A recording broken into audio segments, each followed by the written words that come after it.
Bienvenidos estudiantes a su segunda clase de literatura en modalidad virtual.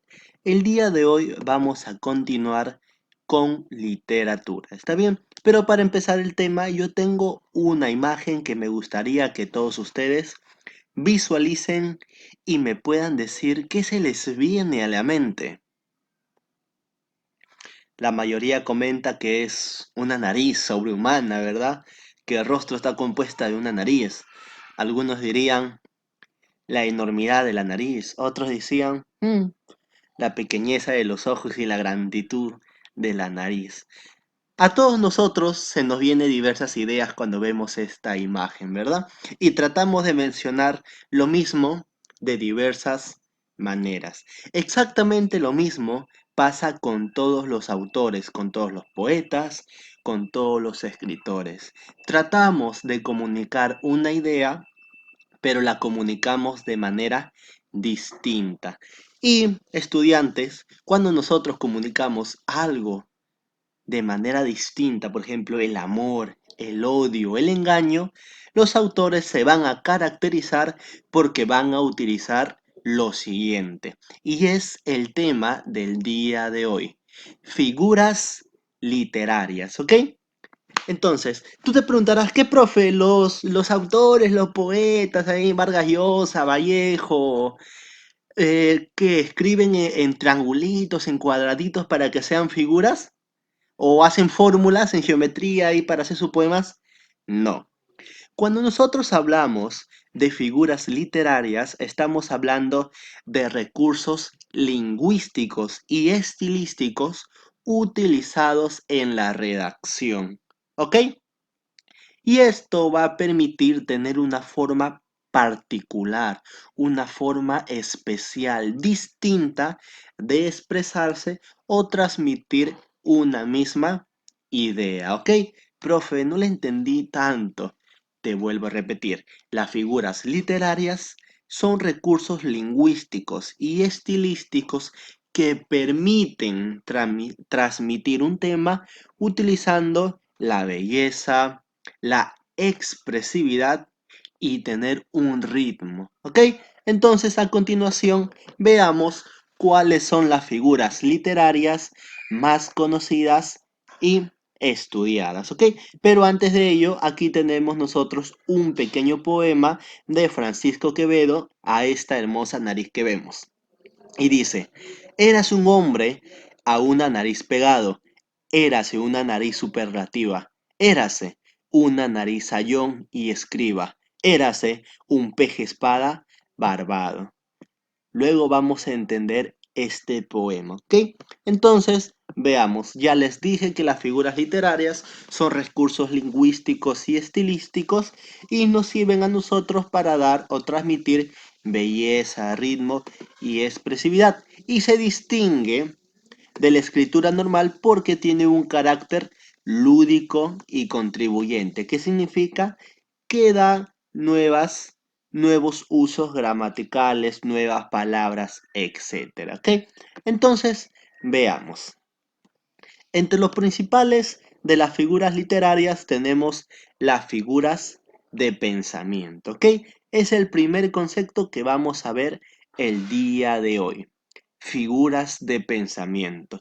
Dentro de las figuras del pensamiento nosotros tenemos diversas subcategorías. ¿Ok?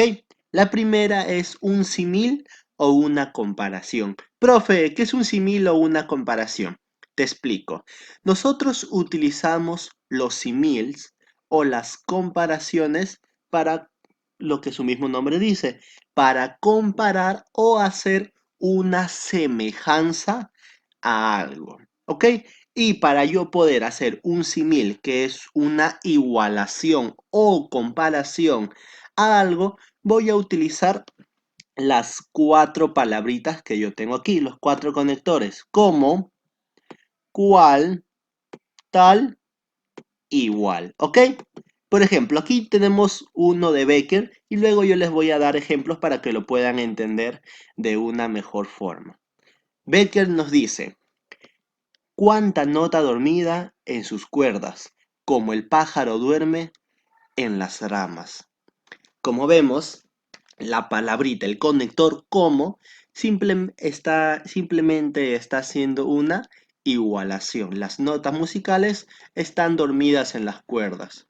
Como el pájaro duerme en las ramas. Está que trata de hacer una semejanza, una igualación. Otro ejemplo te puedo decir, utilizando el como, para hacer un símil, una semejanza, podría ser, Pepito duerme como su abuelo Jaime, una igualación. O, por ejemplo, una comparación también podría ser, a ver, debería sacarte buena nota como lo hace tu compañera. ¿Está bien? Entonces nosotros utilizamos los símiles o comparaciones para eso, para hacer igualaciones o comparaciones. Y para ello utilizamos estos conectores, como, cual, tal, igual a, ¿ok? Por ejemplo, tal y como tu padre desaprobó en matemática, tú desaprobaste también en matemática. Una igualación, ¿ok? Perfecto. Luego nosotros tenemos el hipérbole. Cuando nosotros hablamos de hipérbole, estamos hablando de exageraciones, ¿ok? Exageraciones. Por ejemplo, érase un hombre a una nariz pegado. O puedes decir, érase un hombre con una cabeza sobrehumana. O sea, era súper cabezón, ¿ok? Entonces, la hipérboles son figuras de pensamientos utilizadas para exaltar, exagerar algo, ¿ok? Perfecto, nos vamos. Siguiente, tenemos el antítesis. Profe, ¿qué es un antítesis? El antítesis es una figura de pensamiento que permite hacer o juntar dos pensamientos opuestos. ¿Ok? Profe, ¿qué es eso? Te explico, vuelvo a explicar. El antítesis se utiliza, es una figura literaria de pensamiento que junta dos pensamientos, dos palabras opuestas, junta dos antónimos, ¿ok? Aquí Góngora nos dice, ayer naciste y hoy morirás, y morirás mañana, ¿ok? Ayer naciste y morirás mañana. Nacer, morir. Son palabras que se contraponen, ¿verdad? Son opuestos, son antónimos. Eso es un antítesis. Cuando se juntan dos palabras antónimas. Por ejemplo, yo puedo decir, el sonido del silencio embargaba mi cuarto. ¿El sonido del silencio? ¿El silencio tiene sonido o el sonido tiene silencio? No, ¿verdad? O eres tan rico como pobre en tu ética. Rico y pobre, pero como que son antónimos. Eso es la antítesis, ¿ok? Junta dos palabras contrapuestas, junta dos antónimos como día y noche, luz oscura, que la luz es oscura, o la oscuridad tiene luz. No, ¿verdad? Perfecto. Veamos. Luego tenemos la personificación. ¿Qué es la personificación? Es darle una cualidad humana, una característica humana a un ser imaginario o abstracto, ¿ok?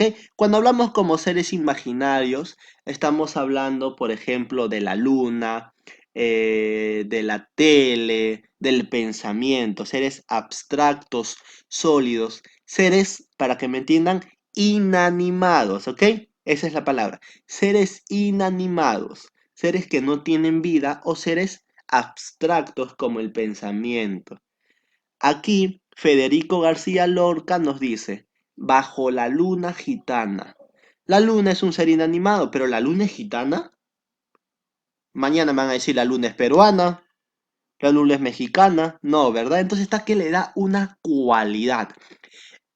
Eso es la figura de la personificación. Darle una cualidad humana a un ser inanimado o un ser abstracto, ¿ok? Algunos ejemplos que te puedo proporcionar son los siguientes. La luna le sonreía. ¿La luna sonríe? Estoy que le doy una cualidad humana. O el televisor le hacía la vida imposible. Pero si el televisor, ¿cómo te va a hacer la vida imposible? Estoy que le doy una cualidad humana.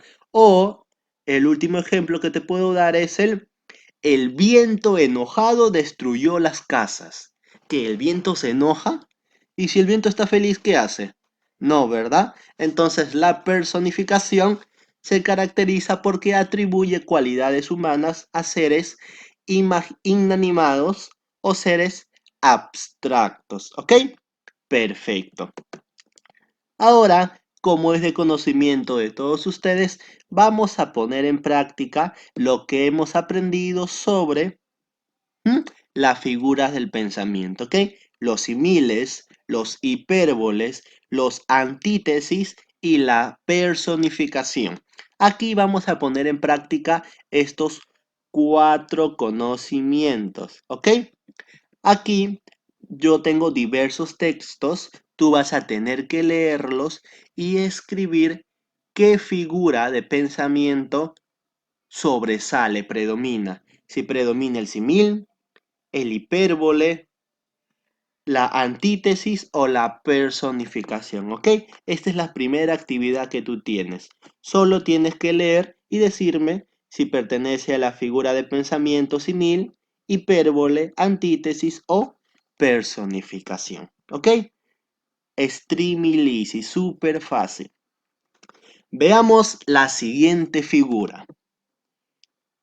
En la siguiente figura nosotros tenemos las figuras de sentido. ¿Ok? Sentido. Nosotros le decimos figuras de sentido porque las figuras de sentido más que todo se va a encargar de darle un segundo significado. ¿Está bien? Que se les quede esto en claro. Denominamos figuras de sentido porque le va a dar un significado distinto, una cualidad distinta a las palabras que se utilicen, ¿ok? En la primera subcategoría que tenemos son las metáforas. Todos hemos utilizado una metáfora, ¿verdad? O todos hemos escuchado sobre una metáfora. Leamos. La metáfora consiste en presentar una relación de identidad entre dos seres, objetos o cualidades, nombrando a uno de los términos o a los dos. Profe, no entendí nada de lo que dice ahí. No te preocupes, yo te lo traduzco. ¿Ok? La metáfora consiste en desplazar una palabra, decir algo con otras palabras. ¿Ok? Esa es la funcionalidad de una metáfora. Desplazar una palabra y decir algo con una nueva palabra, ¿ok? Por ejemplo, el viento se llevó los algodones a las 5 de la tarde.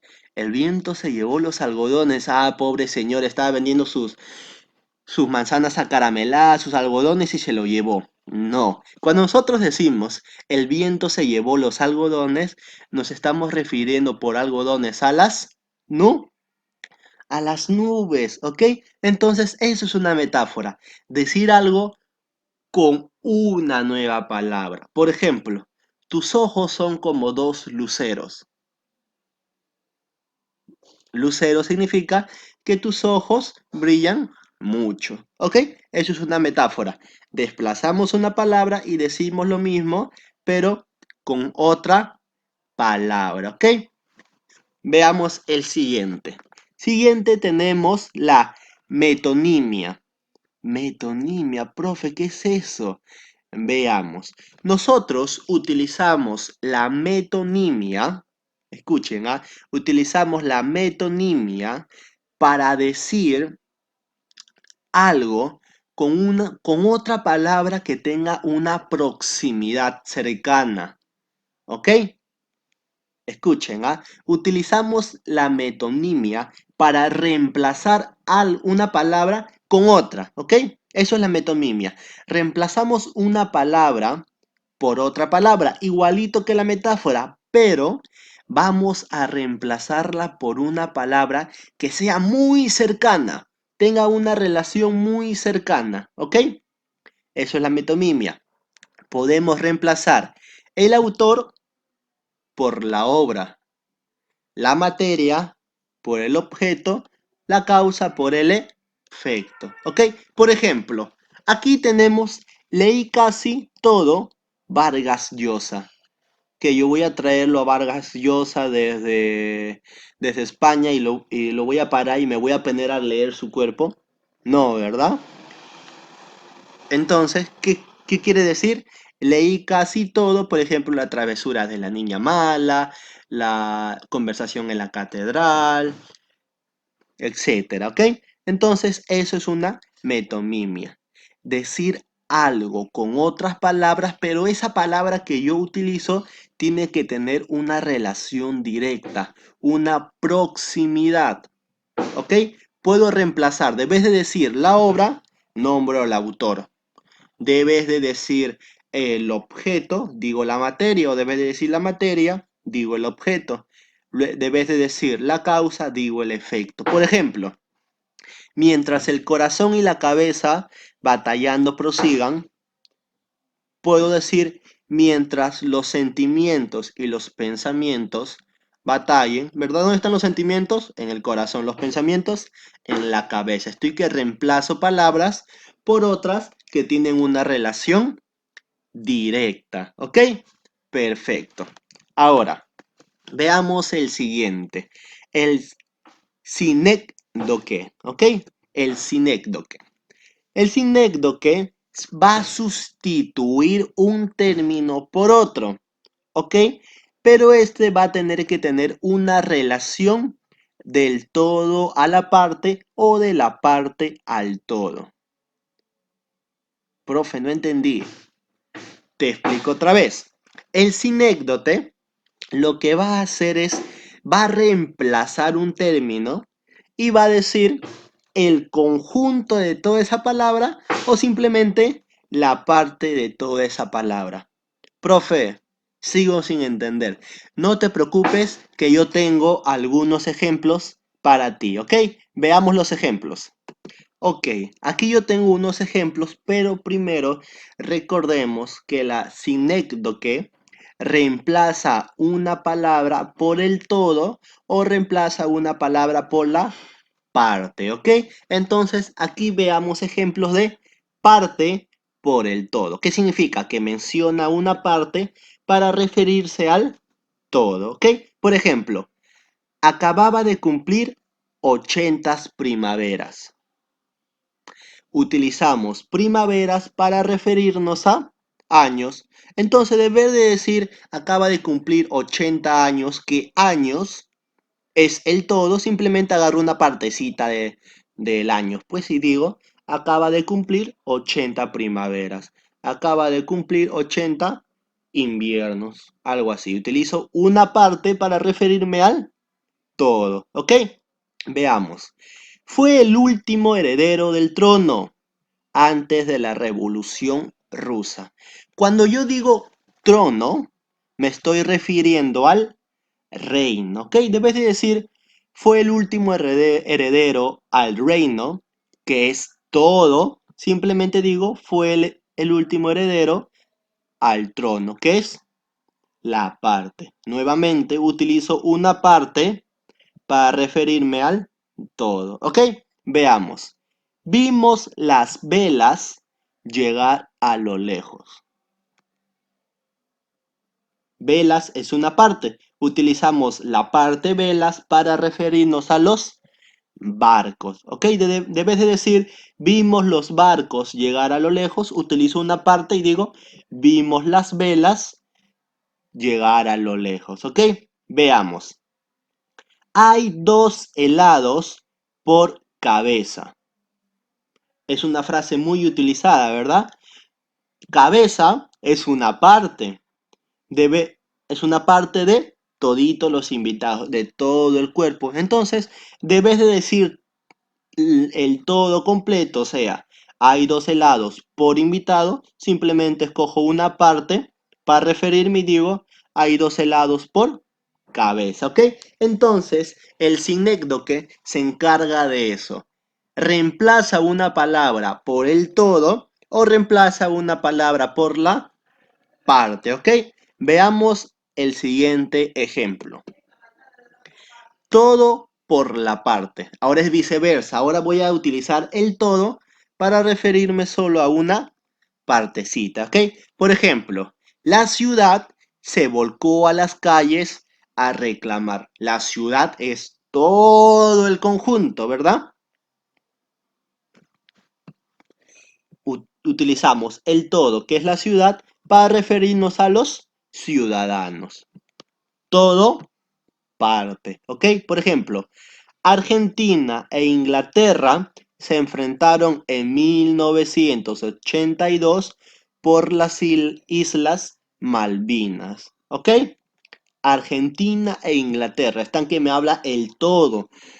Todo el país. Es el todo. Debes de decir el ejército de Argentina y el ejército de Inglaterra se enfrentaron, que es la partecita. Utilizo el todo para referirme a esto. ¿Ok? Por ejemplo, apenas escuché la explosión, vi a la policía. El conjunto de policías está compuesta por cientos de miles de policías, ¿sí? Pero utiliza la palabra genérica policías, que es el todo, para referirse a uno, dos, tres policías, ¿ok? Entonces, eso es todo por la parte. Vuelvo a repetir, la asigno que reemplaza una palabra por su conjunto o por su parte, para referirse a la misma, ¿ok? Entonces, regresemos a sus libros. Ok, nuevamente nos encontramos en su libro en la página 208 y ahora sí ya hemos comprendido qué son las sinécdoque y podemos analizar este pequeño fragmento de Fray Luis de León que dice: en vano el mar fatiga la vela portuguesa. La vela portuguesa simplemente es la parte para referirme a toda la marina portuguesa, ¿ok? Perfecto. Entonces yo sigo bajando y aquí a continuación tú vas a encontrar algunas frases. Vas a tener que leerlas y practicar lo aprendido en las figuras de sentido, ¿ok? Aquí vas a tener que poner si esto hace referencia a una metáfora, a una metonimia o a una sinécdoque, ¿ok? Entonces, veamos la última figura. La última figura literaria se le conoce como figura de construcción o figura de dicción. ¿A qué se refiere? Que las figuras de construcción va a haber un juego en las palabras que utilicemos. Va a haber un juego en el orden y se va a realizar un juego en la métrica o repetición de las mismas.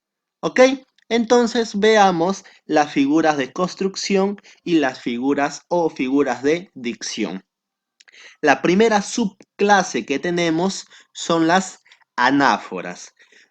¿Qué son las anáforas, estudiantes? Las anáforas son las repeticiones que se van a dar de una palabra al inicio de otra oración. Vuelvo a repetir. Las anáforas son las repeticiones de palabras que se dan al inicio de las expresiones que le seguirán. ¿Ok? Aquí tenemos un ejemplo de Manrique que dice: ¿cómo se pasa la vida? ¿Cómo se viene la muerte tan callada? Estoy repitiendo la palabra cómo, ¿verdad? Cómo se pasa la vida, cómo se viene la muerte. Tal cual te caíste, tal cual te levantas y tal cual te lavas tu herida. Tal cual, tal cual, tal cual. Estoy que repito, ¿verdad? Como naciste es como morirás. ¿Cómo?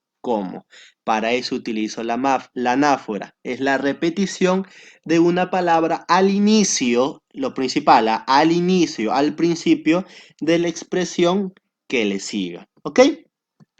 Como segundo subconjunto dentro de las figuras de construcción tenemos los hipérbaton.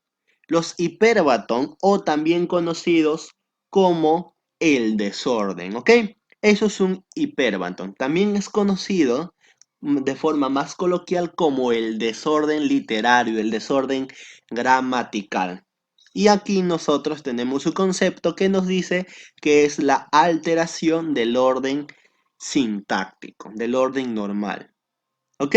El hiperbatón, como ya les he mencionado, es un desorden, una alteración en el orden de una oración para darle un sentido estético, un sentido rítmico a las oraciones. Para que me puedan entender mejor, el enanito Jedi de Star Wars, el verdecito, habla en hiperbatón. Porque él debe de decir que que la fuerza te acompañe, dice que te acompañe la fuerza o algo así, ¿verdad? Cambia el orden. Eso es un imperbatón. Cambiamos un orden de la estructura gramatical en una oración. Ejemplo de Becker, ¿ah? Volverán las oscuras golondrinas en tu balcón, sus nidos a colgar. Volverán las oscuras golondrinas en tu balcón, sus nidos a colgar. Suena bonito, pero no suena común, ¿verdad? Casi la gente no habla así. ¿Por qué? Porque han utilizado el hiperbatón ahí. La oración correcta es esta. Las golondrinas oscuras volverán a colgar sus nidos en tu balcón. Ah, ya, eso sí te entiendo, pues las golondrinas oscuras colgarán sus nidos en mi balcón. Eso sí, todo el mundo habla así, pero ¿volverán las oscuras golondrinas en tu balcón nidos a colgar? No, eso suena extraño.